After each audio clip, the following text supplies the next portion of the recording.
segment of Keep the Beat with Pete, and we're going to, as we say, try to work within a 12-minute time frame, maybe 15 minutes the most. And I just wanted to review for you all who may be just tuning into the channel, the way I've looked at drumming and playing the instrument for all these years. I divided it into 4 categories that I think you might benefit from looking at it this way. At least I did. Mechanics, drum mechanics. What does that mean? Some people call it technique, but I don't really see it that way because technique is a all-encompassing term. Mechanics are how do you move your hands, your fingers, your arms, your wrists, your ankles, your feet, ball of your foot, heel of your foot, if you play bass drum, hi-hat, and so forth. Physical mechanics. So it's like the mechanics of the body. You call it body mechanics. I just shortened it to mechanics. The second category you would have is drum set management. And a lot of people just call this, the volumes that you're hitting and the tone and the tuning of your drums. But the whole, if you look at all the list of things there, where to strike the drum for funk, where to strike it for jazz, you're managing the drum set, what cymbals to choose, what drum set to pick, what types of wood. All of that is the management of the drum set. You as the drummer are responsible for that. If you're going to certain gigs, you have to manage what you're bringing and the sound that you're going to bring. What sticks are you choosing? That's all drum set management. And there's a lot of things to study there. And then vocabulary. That's the books, videos, teachers that you've studied with to give you a way of speaking the language. Okay? If you're going to play a lot of Latin drumming, your vocabulary is going to be more advanced in that area. If you're going to try to be more of a touring or session drummer, there's not that many session drummers left anymore, but because there's not that many sessions. But if you're going to be one of those drummers, you're going to have a wider, you'll speak a few languages, in other words. And then finally, the last category we have is song repertoire. The more songs you can learn, the better, period, end of conversation. You learn those songs, you learn the lyrical, the melodic flow, you learn how to execute some version of that while playing the rhythms on the drums, the hits, the stops. You're a better drummer all the way around. Plus you learn how a lot of these top-notch drummers think and approach the situation. So today we're going to have a lesson in mechanics, and I'm going to share with you, and this lesson is mechanics, and it's about the hand. We're going to talk about the hand. So I studied with Joe Morello, the great Joe Morello, and before I studied with Joe, I studied with Carl Wolf, who a lot of you from New Jersey might know. But Carl was very, very, very well known in New Jersey, and he was playing the Newark big band scenes and all that stuff in the 40s, and went on to be a teacher for many, many years, taught a lot of people. So I play traditional grip, but you can play matched or traditional, and that's up to you. If I was starting today, I would probably do matched grip, maybe 1 or 2 issues with that, but mostly I would do that. But I play traditional grip. So the very first lesson I had with Carl, and then subsequently years later, similar approach, Joe just took me to another level with it, was tap and rebound concept, which you've probably seen or heard. But this is the laws of physics, Newton's law. Every action has an equal and opposite reaction. So if I hold the drumstick towards heaven, I strike it, it's going to come back pretty much, this is on a muffled pad, it's going to come back the same way. Same thing with the left hand. I'm not lifting that stick. In fact, if I wasn't holding on to it, it would fly out of my hand. It would probably come back to a reaction even more than that. So that's it. Now that's going to give you a full stroke, as we call a full stroke. Then you'll have like 3/4 stroke. You'll have a stroke that's 60 degrees, 30 degrees, 15 degrees to get here. So it depends what kind of situation you're in. Accents, low notes. So now once we have this concept of tap and rebound, we want to talk about how we're holding the sticks. So there's a lot of different concepts on this. I've had a lot of success. If these were the Tootsie Roll parts of your finger, I hold it in the first Tootsie Roll pop and then I roll it underneath the second one, right? On the traditional grip, I've got it relaxed in here and these 2 fingers coming around to meet it, and I get that reaction. Now where do you grab the stick? Okay, for somebody who's really never played the first lesson, you don't want to grab it back here. Obviously, you're not going to get the bounce. And obviously up here, the weight distribution off. You have to go for the fulcrum. And that's, what would you say, 3/4 of the way, depending on the stick? And with the fulcrum, you're going to get what you need. Now, once you have this feeling and you understand what's going on, you probably start doing some strokes. 1, 2, 3, 4. 1, 2, 3, 4. And that's great. Now, what about multiple strokes? You need to make more than one stroke, but you don't need to bounce out each one, because when you get at higher speeds, that's going to be hard. I mean, there are exercises for that, but that's not the concept of tap and rebound. What you want to get is 1, 2, or 3 strokes, beats for one stroke.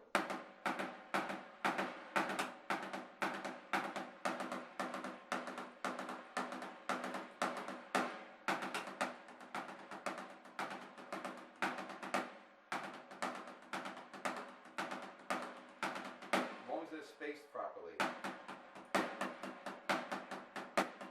Now you might ask, how many beats would I get out of one stroke?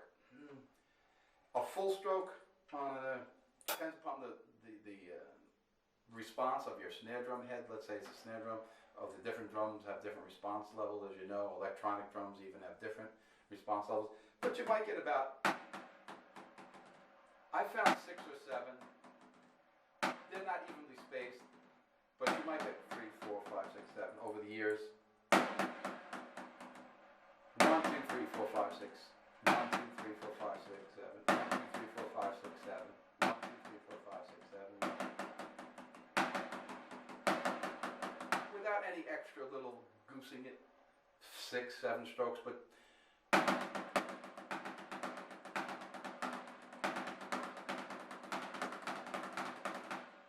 so there's your single strokes, your articulated strokes, doubles, sometimes triplets.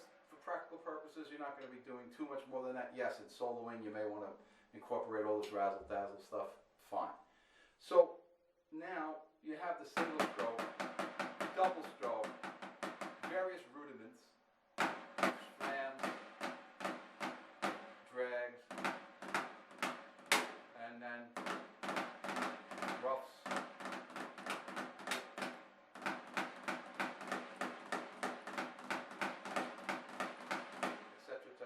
You'll learn all your rudiments as you're going along. Okay, for you advanced guys, you already know this and you're just reviewing. So the mechanics of that are fine. These are articulated, discrete notes. Now what about buzz rolls? Well, for classical drummers, as Joe had pointed out to me, a lot of times they're going to use a buzz roll with 3 equal beats.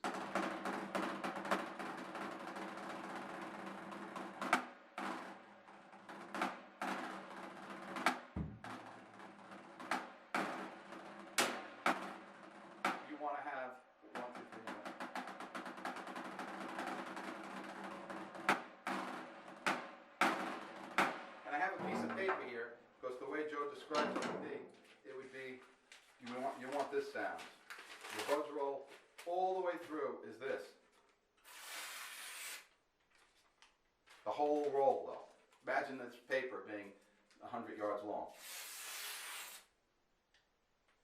That's how it's supposed to sound. And you can take it up and volume it down and volume it. When I take this muffler off the snare drum, you'll see that I worked on this for many years. In fact, Buddy Rich, when he was interviewed, they said, you know, how do I get this really great double stroke roll sound, press roll, Buddy? And he said, listen to Joe Morello. And I did see Joe Morello play it many times up close in lessons, and it's worth looking at, to say the least. So anyway, what I wanted to get across today is the single stroke, the multiple stroke, and the buzz roll.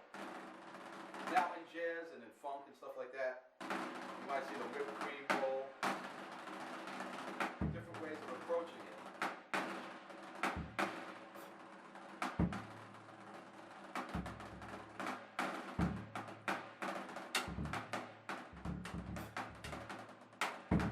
So now, Joe had me studying the 3 finger pressures, we call it, or the 3 pressures. So we want to get single stroke with the wrist, or just with the finger. Multiple strokes, and the buzz roll.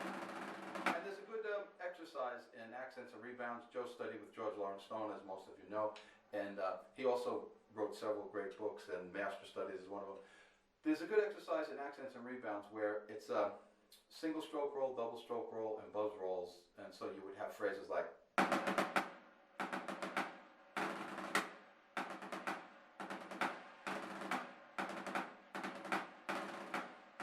So then.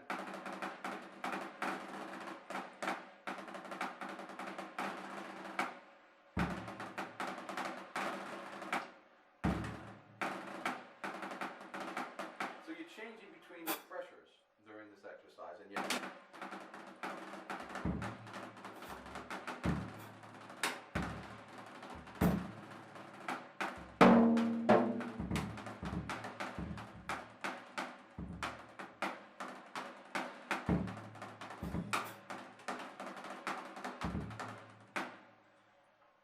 That's pretty much what you want to work on, is your tap and rebound concept. Find the fulcrum of the stick.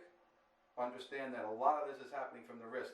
When you get to the more advanced levels, there are whole books on finger exercises and finger techniques, valving.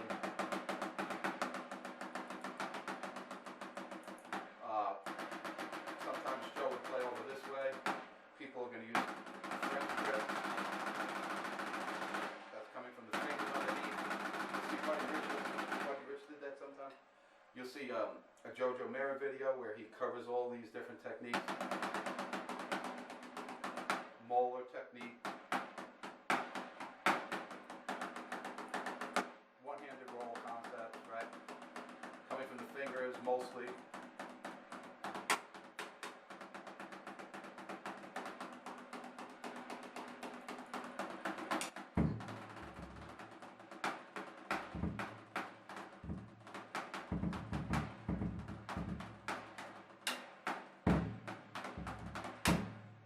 Later on.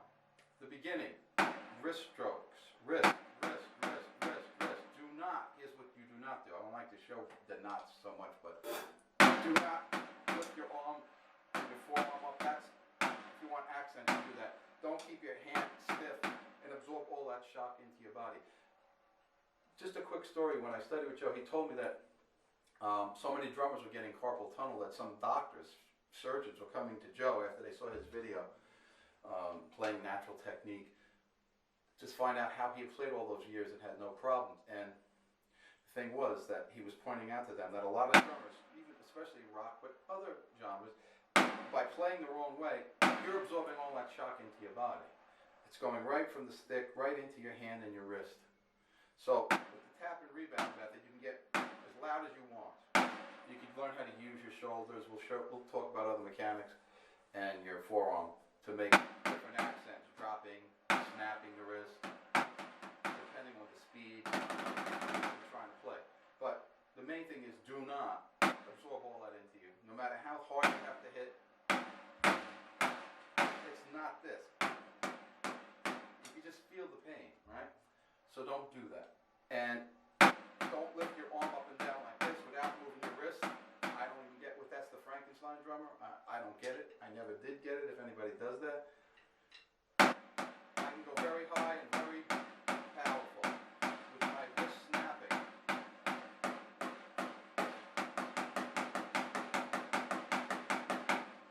And of course, if I'm mic'd properly, even if I'm in an arena, okay, I can have the rock gloves on and they can mega magnify it. Bigger sticks, that's all fine. But here it is, here's the snap. So, don't give the stiff hand. Snap those wrists. Relax. Single strokes, double strokes, multiple strokes. A great book to study just basic sticking is, of course, Stick Control, George Lawrence Stone. Do page 5, 6, and 7 as a start. Pick some tempos, work your way up, and make sure it sounds relaxed. I think in the book he says repeat each line about 20 times. So that's it for today's lesson. It's a mechanics lesson. It's really about hand technique, tap and rebound, wrist, fulcrum of the stick, relaxed gripping. If you're going to play match grip, it'll be kind of here. Some people say down there. I play up here mostly, and the stick settles in, okay?